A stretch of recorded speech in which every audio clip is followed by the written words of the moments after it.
Coucou tout le monde. Alors aujourd'hui je vais vous guider dans votre demande de complémentaire santé solidaire via votre compte amelie.fr. Donc je vais vous guider en temps réel avec une simulation, anonyme bien sûr. Donc lorsque vous êtes sur votre espace personnel, vous allez dans démarches, puis vous allez aller dans frais de santé.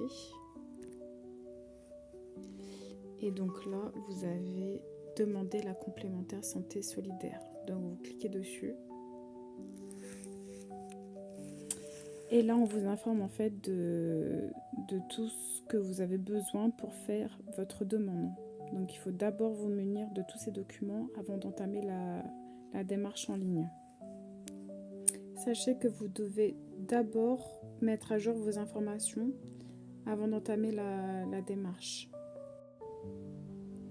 Donc une fois que vos informations ont bien été mises à jour, donc vous pourrez continuer votre demande. Donc ensuite, on va vous demander votre numéro d'allocataire de la CAF. Donc vous pourrez retrouver par exemple sur une de vos attestations de paiement. Donc ensuite, on vous demande si votre situation familiale a changé au cours des 12 derniers mois.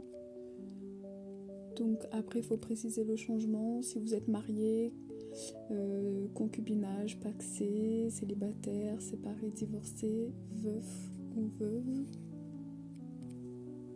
Et ensuite, donc, vous devez choisir votre nationalité.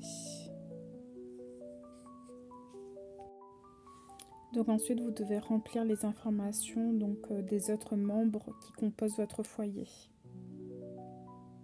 Il est important d'avoir toutes les informations à portée de main parce que la demande ne s'enregistre pas. Si vous quittez par exemple la page pour aller chercher l'information et revenir demain, ça ne va pas s'enregistrer. Donc c'est bien par exemple d'avoir déjà le numéro de sécurité sociale, le numéro d'allocataire, etc. Notez bien les noms et prénoms qui figurent comme sur les pièces d'identité.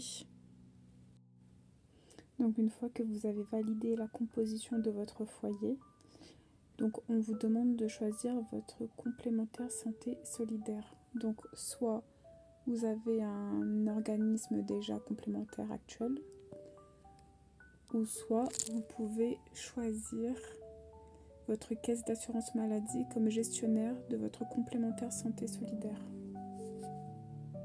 Ça dépend de votre situation.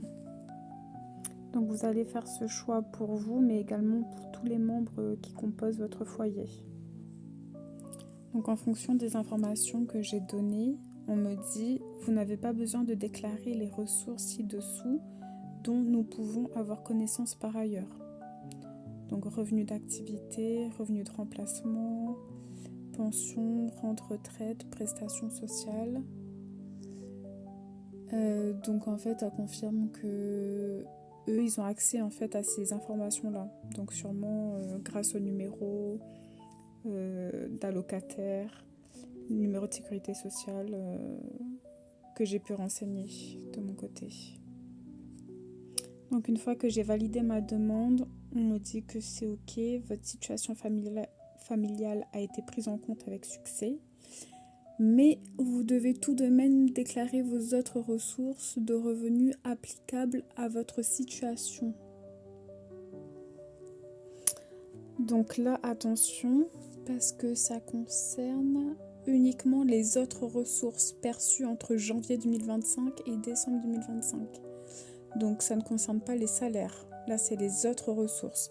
Donc ça concerne par exemple dons familiaux, ressources placées n'ayant pas rapporté de revenus, indemnités exceptionnelles non imposables, travailleurs indépendants et autres. Mais voilà, c'est pas les revenus.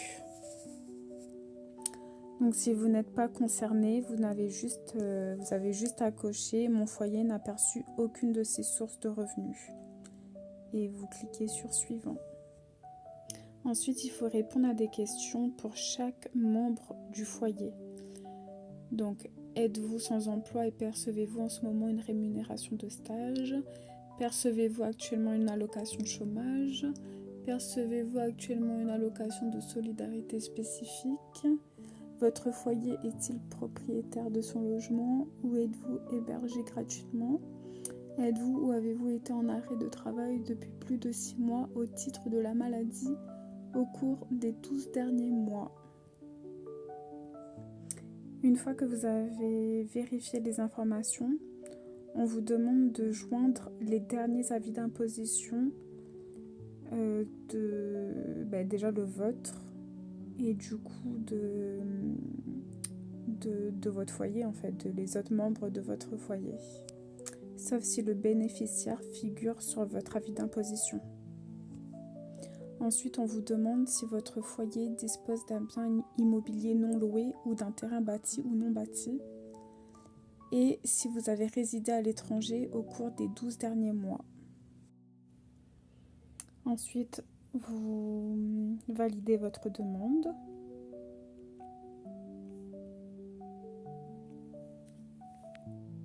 Et voilà, tout est ok, vous n'avez plus rien à faire, juste à attendre. J'espère que ma vidéo vous a plu, que j'ai pu vous aider. N'hésitez pas à partager ma vidéo autour de vous. N'hésitez pas à commenter la vidéo, à me donner votre avis et à me contacter si vous avez besoin de mon aide. Je suis là pour vous. Je suis Océane, fondatrice de Au fait de l'ordre.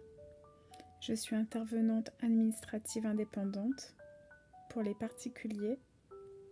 J'exerce un accompagnement administratif et accompagnement humain pour les personnes isolées et en surcharge mentale, à domicile sur Toulouse et ses alentours, en visio et à distance. Contactez-moi à tout moment, je serai ravie de vous accompagner. À bientôt!